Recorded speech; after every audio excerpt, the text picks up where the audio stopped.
and introduce Cassie. Cassie Sobelton. She's our wellness expert from Simbella. She's already been with us previously, so we're really excited to have her back. She's going to talk to us about supporting your body and its many functions so we can stay healthy, which we know is really important. It's always important, but extra important during this time, right? So with that, Cassie, I'll let you take it away. Thank you so much. Thanks for having me, Viv, and thank you for setting this up. Thanks for HITEC for letting me be here. Thank you to Selena for getting this all set up. As mentioned, this is my second time here. Was it last week or the previous week that we did Back to Balance? A couple weeks ago, I think. Right? Okay. The weeks are blending. Yeah, the months are blending at this point. But anyways, great to be back. I'm going to try not to review what we already went over because I know there's another presentation out there that's been recorded. But there's a few crossovers on it because I wanted to go a little bit deeper on a couple of the subjects. So I'm going to take the screen here and share my presentation. I hope. Let's see. Can y'all see it? Yep. Y'all, I just got southern. All right. So we're going to talk a little bit today about supporting your body and its many functions. Little recap for those who were not on the Back to Balance presentation. My big understanding about the body and how important it is to keep ourselves balanced is that it's not just the body. It is this idea of mental and physical and emotional and spiritual and occupational and financial well-being, right? So I like to just make it easy and say mind, body, spirit. Without one of them, very much like a tripod that you'd set a camera on or set anything on that you might be using a tripod for. If one of them is extremely long or short and the other two are balanced, it's going to fall over. So until we address the idea and the understanding that the mind, the body, and the spirit all have to be in balance, we're typically not going to achieve optimal health. Sometimes people do this without even knowing that they're totally imbalanced these ways. And just as a little bit of a reference, when I say spirit, I don't necessarily mean religion, although that could mean religion. There's a lot of different ways that spirit can come about in our daily lives. It can be a connection with ourselves, with our higher self, a connection with others, a connection with people who you can go deep and discuss emotional things and, you know, really trust people and have a sense of belonging in a group. When I talk about the mind, it's, you know, keeping ourselves occupied, keeping ourselves engaged in productive endeavors. It's about learning. It's about stimulating ourselves. And of course, the body is what many of us believe to be health and where that sits. So again, I really strongly believe through my experiences in life and all of those that I have coached and worked with, which has literally been thousands in the corporate community, the majority of people need all three in order to maintain balance. So that said, today we're talking about the body, right? And we're talking a little bit about how to keep the body in balance. And the mind and the spirit are very important and not to be dismissed, but today we're going to talk a little bit about what the systems in the body are and how we keep those in balance. Especially right now, it's pretty important to keep our immune system up, and you know, we'll learn more and more about that as we go along. So I just want to first kind of talk about the idea of homeostasis. And if you've never heard this word before, it basically means that we keep our body in balance, right? So there are all these different parts of our body that are synergistically working together. You'll hear me say it in this presentation about a couple things, but right now I will say it. 1 + 1 = 10 in this way. So it's not so much that when your lymphatic system is in balance and your cardiovascular system is in balance and your digestive system is in balance. Those are all wonderful on their own. But when they're all combined and you can actually get to a place of homeostasis, each one of those added to the other becomes exponential in our health benefits. So I want to talk a little bit about the body systems in case you're unfamiliar. And this is not a complete list. These are the things that I thought to be the easiest to understand and the most important to this presentation. So of course we have the respiratory system that helps us with our breathing. We have our cardiovascular or circulatory system, which is about our blood, right? So you can see over on the right, all the organs that are included in each one of these. The digestive system, which so many of us have problems with our digestive system, processing food. The endocrine system, which is where we make our hormones, very important to our body, our balance.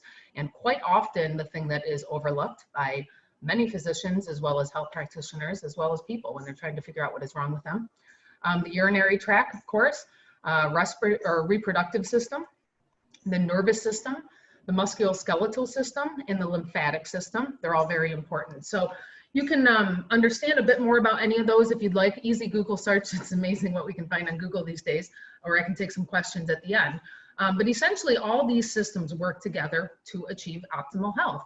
When one of them are out of balance, the majority of them are going to become out of balance. And when we're thinking about the body and how we want to support that body, we have to remember what we're dealing with.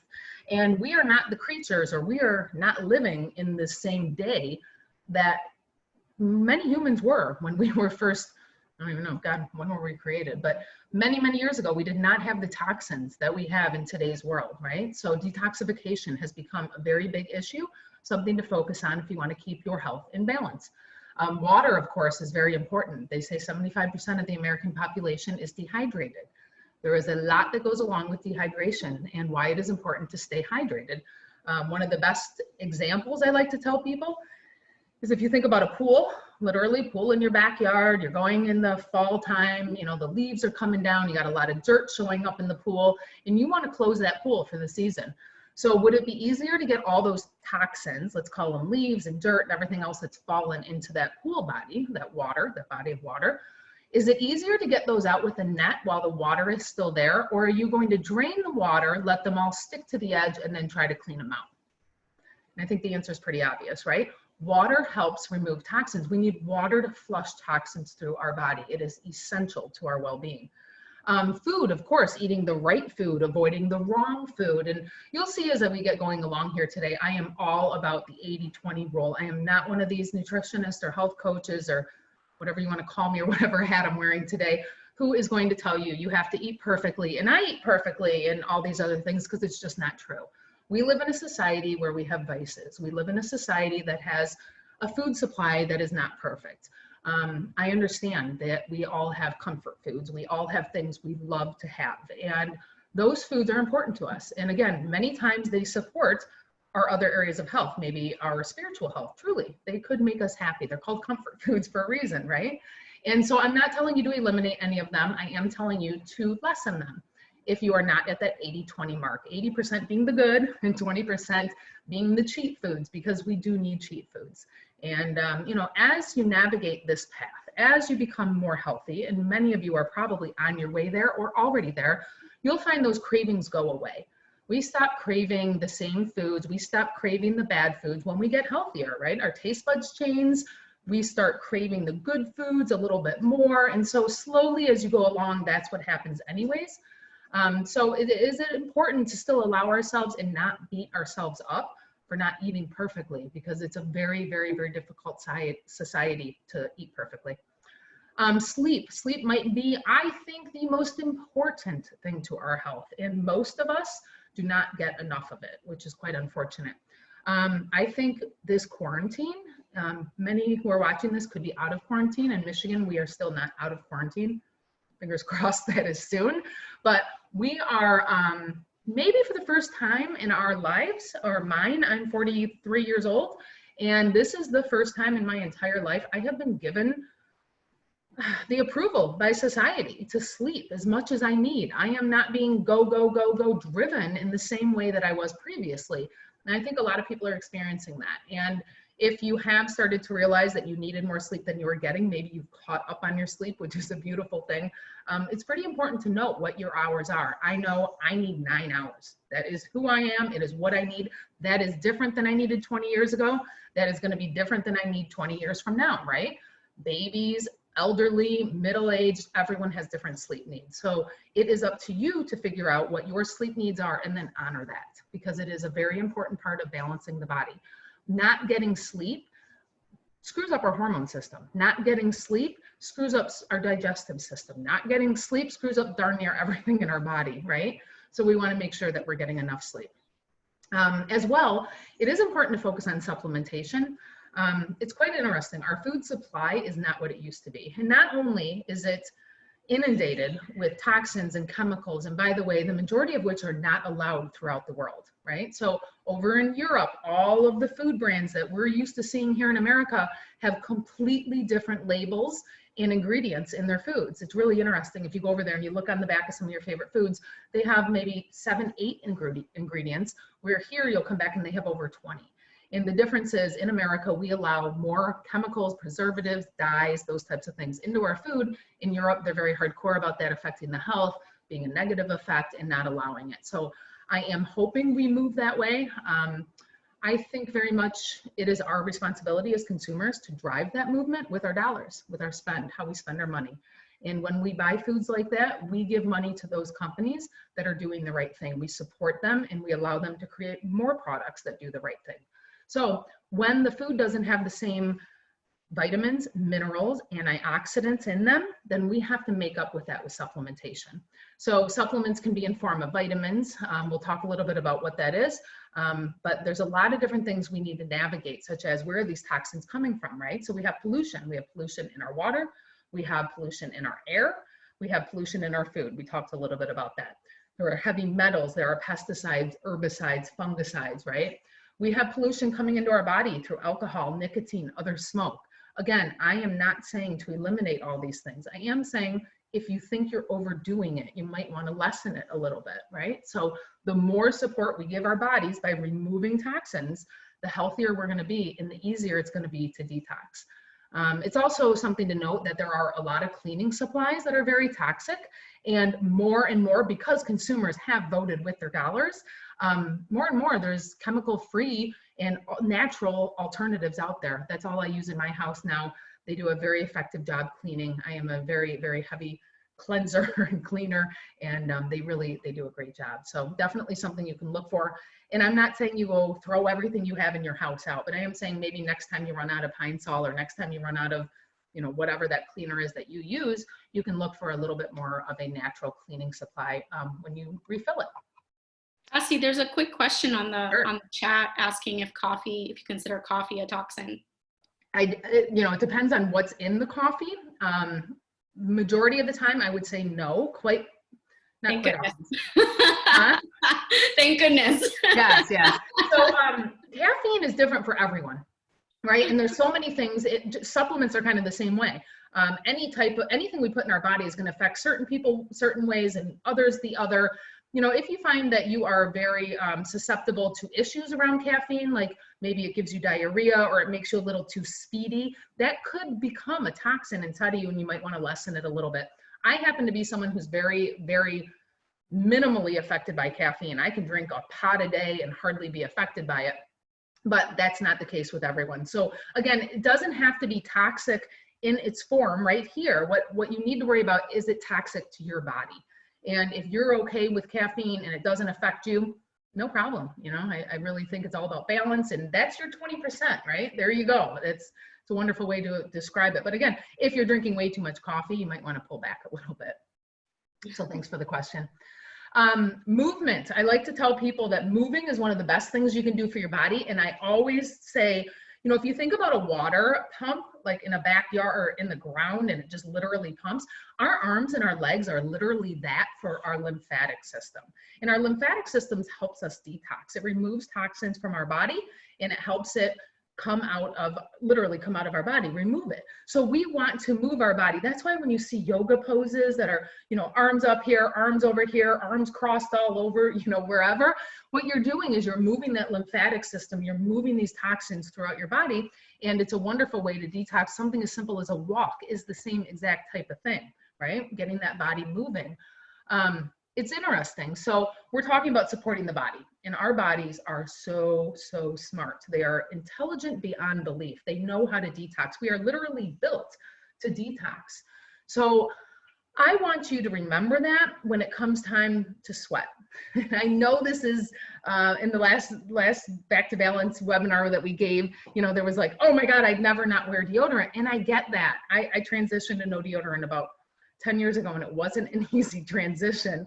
But I'm there now, and I want to support my body because my body knows that sweating is how it's going to take toxins out. And the fact that I think I'm smarter than my body and I'm going to put something under my arms to stop that sweating, it might be the societal norm, but it is not what is best for our bodies. So I'm not saying you go there, but I am saying maybe you find some times to sweat once a week.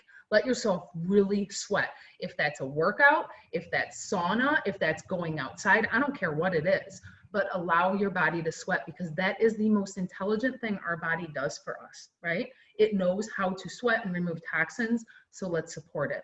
If you can make it work, great. If not, there's some other ways we can support the body from or in moving that toxins. One of them is called dry brushing. I talked a little bit about this before, but I'm going to go into more detail. So this is a dry brush, and if you can see what I'm doing here, these are hard bristles. And when you buy them online, you can find them real easily on Amazon. One of the things I would say is important to do is find one that opens up like this, because this way you can still put a handle on it and get to your back, which is really the only thing you need it for. But it's very annoying to have the handle on it when you're doing your extremities. So you always want to dry brush from your fingertips and your toes towards your heart. There's a valve in the back of your heart that dumps all the toxins and lets you release them. So you literally just dry brush every single side of everything. Don't miss a single spot, even the bottoms of your feet, the bottoms of your hand, all the way up, all the way in. Same thing, neck and down. Think about all the lymph nodes that are in the neck. Think about all the lymph nodes that are in the armpit and under the breasts. Think about all the lymph nodes that are in your groin area and your inner thighs. So those are the areas you really want to dry brush. And you'll probably, when you first get started, you'll kind of think it hurts. Now I crave this feeling. It is absolutely a good feeling to me now. I can feel that my body is doing something good for itself. This is a great way to support your lymphatic system, especially if you're wearing that deodorant every single day. Another thing you can do is cold showers. So a 2-minute cold shower can shock the lymphatic system in a very similar way. If you think about the feeling of jumping into a freezing cold lake, or you think about that feeling of, getting that cold shower hit, that invigoration and how amped up you are afterwards, there's a reason for that, right? Our body's feeling what is happening. So when I first started taking cold showers, I started with 10 to 20 seconds, worked my way up to 30, worked my way up to 60. I never thought I'd get there. Next thing you know, I'm doing it 2 to 5 minutes a day, no problem. Of course, it's way easier in the summer, so maybe a good time to start now. But you want to support your body however you can in those detoxifications. So we talked a little bit about dry brushing. Oil pulling is another really great thing. Oil pulling can be done with literally the oils in your kitchen. This one's sunflower. You can use coconut. You can use sesame seed. And what you do is you take a spoonful, or you might just leave it, in your bathroom and literally take a swig, and you swig it around your mouth. You swish it around and you try to get it in between your teeth. And what you're doing is you're pulling toxins out of your gums and out of all of your tissue in your mouth, where we have a lot of toxins residing. So there's been studies on this, and what they do is they test the oil afterwards, before and after, to see what is in them, and they are toxin ridden when it's coming out of your mouth. I do want to say, make sure that you're spitting that somewhere appropriate, not down your sink, not down your shower. You don't want to have any issues with that. It is something I do in the shower. So right before I get in the shower, I toss a swig in, I get in there and I'm swigging around just the whole time. And there's a lot of little daily rituals that you can combine into your other routine. And that's one of the things. I just leave it right outside of my shower and do it as I'm in there. A neti pot is another really great thing to be able to support and clean out your sinuses. Maybe you have or haven't seen one. This is what a neti pot looks like. And you fill it with water and then a tiny bit of nasal salt. And you can use different types of salt for this. You want to make sure the water is very clean, obviously. But you put it inside one nostril and it drips out the other. It feels really weird the first couple times you do it, and then it clears up. And what it does is it really clears your sinuses. It's really, really a nice thing to do. When I go anywhere warm and I know I'm going to be near the ocean, I don't even bring the salt. I just do it right in the ocean. I get some seawater, and it's a really great thing, and this thing's super light to be able to travel with. We already talked about sleep, and obviously it's very important to be able to get enough sleep to be able to let our body go into repair mode, because that's what happens when we sleep. Our body goes in and it repairs everything that has happened to it in the last 24 hours. So we want to give it as much time to be able to do that. We talked already a little bit about supplementation. I got ahead of myself on that earlier slide, but it is very important to supplement. So if it's not possible for you to know, and this is something I get a lot from people, is should I be taking a C or a D or a K or everything? So there's vitamins, there's minerals, and there's antioxidants. There's very few supplements out there that have all three. If you can find a good daily that has it, and I hope to be able to give you some references to that very soon here, it would be very, very nice to be able to get all of them. My thing is, it's not going to harm you. It's not going to harm you by having too much, right? So the majority of supplements, especially when you're taking daily doses, are not going to create an issue with toxicity in your body. Nothing that you're gonna be taking in a daily will. And so if you're taking a daily, you're gonna be way better off than if you're not. Healthy foods, fiber specifically, is very, very good for detoxification. We call fiber the broom of the intestines, and it literally is that. It's almost like it goes through and just kind of sweeps everything out. It's one of the best things that you can do, along with water. A little bit about water here. I just can't stress it enough. I mean, if you think about, so if you look this up in most health journals, or they'll tell you that you can only go 3 to 4 days without water, and that you can go up to 30 without food. I actually will debunk that in a second. I have fasted for 45 days, no food for 45 days. I've never felt better in my entire life. Different discussion altogether. But water still, that 3 to 4 days, I personally need so much water. I don't even know if I can make 3 to 4 days. So it is very important to keep water through your body. Like I talked about with that pool example, you want to make sure that you're allowing for that. There's a lot of different water filtration systems for your home. Reverse osmosis is a pretty well-known one. That's what those kids are, standing next to there, that huge system. UV lights can be added to that, which also kills bacteria. And now there's a really great new charcoal filter that I've recently found. I was super excited. I actually did I do some stuff with ABC News, and I did a segment on it. So I have this company called Element Free that is giving a discount for the ABC News. Detroit is called WXYZ, but if you click on that, you're able to go get that discount. There's filters for your shower. They also have a whole home one. I think it's like 35 bucks for your shower. And that way you are showering in clean water. You can drink in clean water. It's really a wonderful thing to do. But of course, there's fridge filters, there's Britas, there's a lot of different ways of filtering your water, and none of them are bad, right? All of them are going to be better than no filter.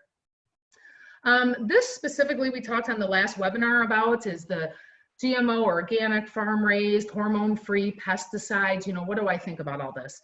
And the one thing I like to tell people is we are probably the first generation that has been raised on these types of foods and these types of chemicals. I don't think we fully understand what they're going to do to the human body. I don't think anyone does. You're going to see conflicting reports out there. They are bad for you. They're not bad for you. I feel very much like in this society, in this day and age, I'm the guinea pig. If I choose to take on foods like this that are, have these chemicals in them. So I try not to. If I can afford not to, I will not. It's pretty, I think, important to keep those out of my life, but it's all a personal preference. You'll see labels in fruits. I wanted to highlight this here. If they start with a 9, they're organic. It's a pretty easy way to be able to read those labels. If it starts with a 4, it's conventional. That means herbicides, pesticides, are on them. If it starts with a 3 or an 8, that means they're GMO. They're genetically modified foods, which are even further down the route of not knowing what they do to our bodies. So just some information for you. You can, of course, make your own judgments there. Some of the best things that you can do to detoxify your body is hot lemon water. It's actually what I'm doing right now. One of the things I stock in my house is lemon juice, because I never have enough lemons and ripe lemons and ready to go lemons, but this allows me to have my hot lemon water all the time, no issues. Fruits and veggies are wonderful. You want to have as much as possible. Juices, smoothies, basically all the good foods. Hot lemon water is a wonderful way to start the day, and one of the best things you can do to detoxify your body. You can see the list of things, and you can toss in some cayenne pepper for a little bit of a metabolism boost. But if there's one thing you take away from this webinar, it might be that, is start your day with hot lemon water before your coffee, before anything else, because it will really help detoxify your body and everything it had done over the previous night. I get asked a lot about, well, if I can only have one, juice or smoothie, which is it? Really depends what you're going for. Right? When we're talking about smoothies, which is the one over on the right, we're keeping all the fiber from the fruits and vegetables inside the drink. Over on the left, we see juicing removes the pulp, which is the fiber, and does just juice. So that's beneficial because it immediately gets into our system, right? So if you think about juice, immediately gets in the body, immediately gets absorbed. It's much more likely to get absorbed that way. So you're going to get much more of the nutrition profile versus smoothies. You might not absorb everything. You probably will because it's still blended down into a liquid, but the fiber is kept in there. So we talked a little bit about supplementation, but there are various forms that I want to talk about. There's powder, liquid, capsules, and then pressed powder pills. They're pressed. Those are the most or the least absorbable. So chances are pressed pills are not going to be doing a whole lot for you versus powder or liquid, or even capsules, because capsules are essentially just powder put inside a capsule, which your body then breaks down and digests.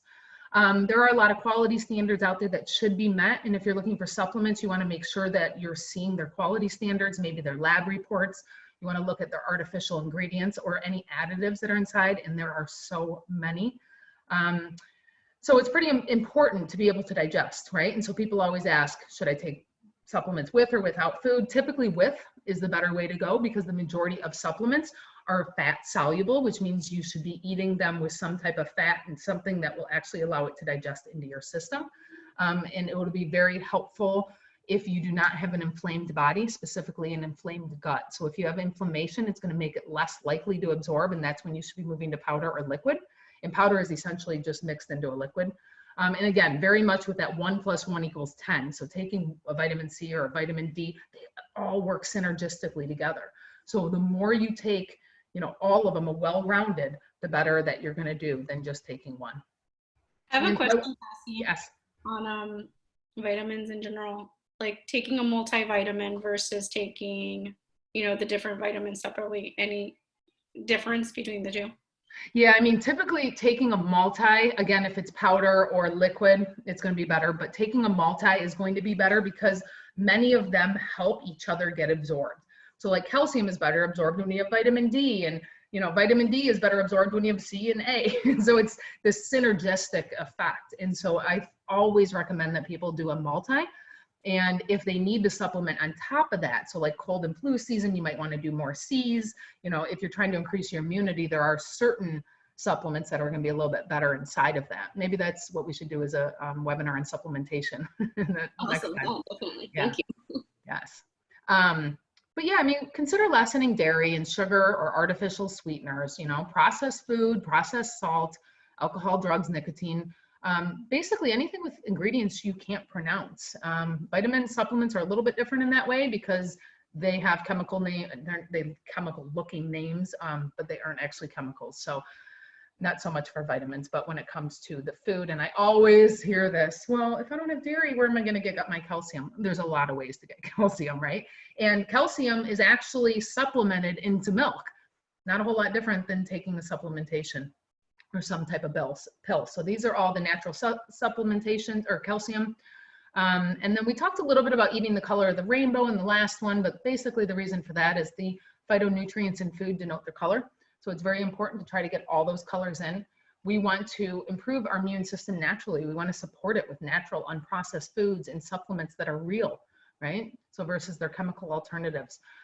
We want to eat food that is medicine, not food that is poison, right? We want to have bone broth. Bone broth is, I'm a vegetarian, it's the only thing I eat that has any type of meat component to it, but it is so healthy. It is so good for the digestive tract, for anti-inflammation, that it's something that I go outside of my vegetarian diet to do, and strongly suggest anyone with digestive issues also does. Probiotics are a wonderful thing. Again, you're supporting your body. We have bacteria in our stomach. We want the good bacteria to outweigh the bad bacteria.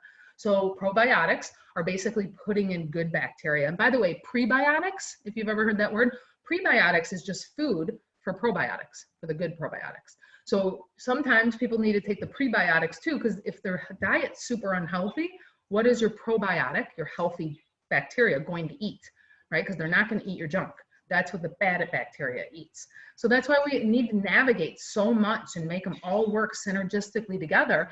And it might be just as important to chew our food, right? So when we chew, we actually start the digestive process in our body, and a signal is sent to our stomach to create enzymes. Enzymes are something that break down food inside our body. So if we're not chewing, we're not starting that digestive process, we're not creating the enzymes, which then break down and take the food out so we can assimilate the nutrients, and instead things are just going right through us. It's kind of a waste of money, it's a waste of food. We want to make sure that we are getting our nutrients out of our food. So creating enzymes, by the way, are in most natural foods. So that's why I always tell people to take a few bites of salad, you know, before their dinner, because then they have the natural enzymes from the lettuce in their stomach that can help and assist with that assimilation of the nutrients. We already talked about sleep, but here's a really nice list of all the ways that sleep helps us, and this doesn't even touch the surface, right? We all know it's important, and I think more than now, we all see why it's important and are probably feeling the effects. I'm gonna just come home one more time on this thing. You don't need to be perfect. And if becoming healthy stresses you out, you are absolutely not doing good for your body, right? We don't want stress. So don't beat yourself up. You don't need to be perfect. I like to say, if you're the most unhealthy person in the world and you're over here, okay, that's where you are. This is the healthiest. All I want you to do is take one step here and one step here and one step here. And what you're going to find is slowly over the next year or two, you're going to get all the way over here. And that's what we want. We don't want stress. We want this to be an effortless process. So thank you so much for having me. Here's some ways you can contact me. I actually have a new company coming out. Well, it's been worked on for about a year, but we're launching in the summer. If you'd like to get notifications, it's basically, we're going to be selling different types of support for the body, supplements, different types of products like I've showed here, and ways to support your body in terms of education and videos and snippets of what I like to call easy ways to stay healthy and support your body. So thank you for having me. Are there any questions? Yeah, if folks have any questions, please feel free. I don't know if I can see questions. If I do. I don't see any in the chat, but if folks want to unmute themselves, they can. Cassie, this is Selena. Thank you. Great presentation. It was awesome. Can you hear me? I can. Okay, awesome. I was just thinking about the showers and the dry brushing, and how often do you recommend that you do that as part of your routine? Every single day. Yeah, I truly believe every single day we should be supporting our lymphatic system. If that means a shower every day, a dry brush every day, or one or the other, that's fine. But here's what else I have to say. If you do it once this week, it's a heck of a lot better than none, right?